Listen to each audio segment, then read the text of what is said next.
ফিলিস্তিনি জনগণের পাশে থাকার প্রতিশ্রুতিতে ঢাকায় শেষ হলো মার্চ ফর গাজা কর্মসূচি, যেখানে ঢল নামে লাখ লাখ মানুষের। সোহরাওয়ার্দী উদ্যান ছাপিয়ে আশেপাশের এলাকা পরিণত হয় জনসমুদ্রে।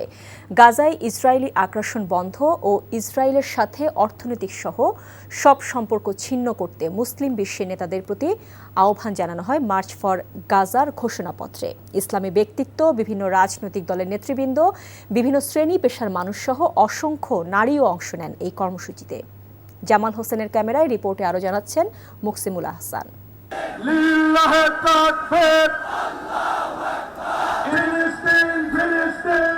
বিক্ষুব্ধ মানুষের পদযাত্রা আর প্রতিবাদী জনতার মিছিল স্লোগানে সকাল থেকে সন্ধ্যা অবধি প্রকম্পিত হয় রাজধানী ঢাকার রাজপথ।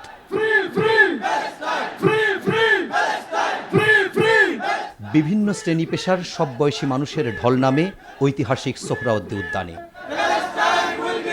লাখ লাখ মানুষের উপস্থিতিতে সমাবেশস্থল সহ আশপাশের এলাকা পরিণত হয় একখণ্ড ফিলিস্তিনে।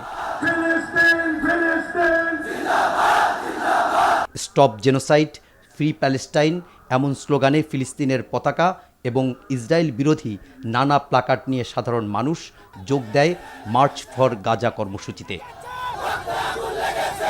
মূল মঞ্চে যখন ঘোষণাপত্র পাঠ চলছে, সোহরাওয়ার্দী উদ্যান ততক্ষণে জনসমুদ্র। অবিলম্বে গাজা এবং রাফায় ইসরায়েলি গণহত্যা বন্ধ সহ 5 দফা দাবি জানানো হয় ঘোষণাপত্রে। যুদ্ধবিরতি নয়, গণহত্যা বন্ধ কার্যকর ও সম্মিলিত পদক্ষেপ গ্রহণ করতে হবে। পূর্ব জেরুজালেমকে ফিলিস্তিন রাষ্ট্রের রাজধানী হিসেবে আন্তর্জাতিকভাবে স্বীকৃতি দিতে হবে। ফিলিস্তিনিদের আত্মনিয়ন্ত্রণ, নিরাপত্তা এবং রাষ্ট্রীয় সার্বভৌমত্ব প্রতিষ্ঠার পথ উন্মুক্ত করতে হবে। মুসলিম বিশ্বের সরকার ও ওআইসির মতো মুসলিম উম্মার প্রতিনিধিত্বকারী সংগঠনগুলোর নিকট দৃঢ়ভাবে আহ্বান জানাই, ইসরায়েলের সাথে অর্থনৈতিক, সামরিক ও কূটনৈতিক সকল সম্পর্ক অবিলম্বে ছিন্ন করতে হবে। জাতীয় মসজিদ বাইতুল মোকাররমের খতিবের সভাপতিত্বে প্যালেস্টাইন সলিডারিটি মুভমেন্ট বাংলাদেশের আয়োজনে এই প্রতিবাদ কর্মসূচিতে অংশ নেন বিভিন্ন রাজনৈতিক দলের নেতারা। সমাবেশ থেকে ফিলিস্তিনি দখলদার ইসরায়েলি বাহিনীর নারকীয় বর্বরতা বন্ধের দাবি জানান ইসলামিক চিন্তাবিদরা। ফিলিস্তিন, ফিলিস্তিন, আল কুদুস, আল কুদুস, জাতিসংঘ জবাব চায়। ইসরায়েলি আগ্রাসনের বিরুদ্ধে যখন বিশ্বজুড়ে নিন্দা এবং প্রতিবাদে ফুঁসছে মানুষ, তখন ব্যতিক্রম ধর্মী এই গণজামায়াত থেকে ইসরায়েলকে বয়কট এবং ফিলিস্তিনি নিরীহ মানুষের পাশে দাঁড়ানোর আহ্বান জানানো হয়। ভৌগোলিকভাবে আমরা ফিলিস্তিন থেকে অনেক দূরে হতে পারি, কিন্তু আজকের এই জনসমুদ্র প্রমাণ করে আমাদের এক একজনের হৃদয়ে, বুকের ভেতরে বাস করে এক একটা ফিলিস্তিন। আমাদের হৃদয়ে বাস করছে এক একটা গাজা। আমাদের হৃদয়ে বাস করে এক একটা আল কুদস। চিৎকার করে বলুন ঠিক কিনা?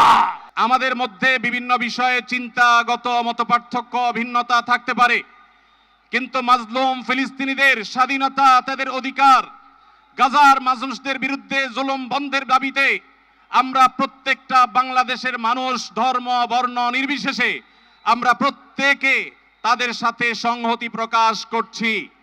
রাজনৈতিক ভেদাভেদ ভুলে নানা মত পথের মানুষের এই ঢল যেন ক্ষোভের অনল। ফিলিস্তিনে অসহায় নিরীহ মুসলমানদের উপর নৃশংসতার প্রতিবাদে সোচ্চার এই জনতার দাবি, এখনই বন্ধ হোক গাজায় গণহত্যা, বিশ্ব মোড়লদের বিবেক জাগ্রত হোক, বিশ্বজুড়ে ফিরুক শান্তি। মুকসিমুল আহসান, এনটিভি নিউজ, সোহরাওয়ার্দী উদ্যান, ঢাকা।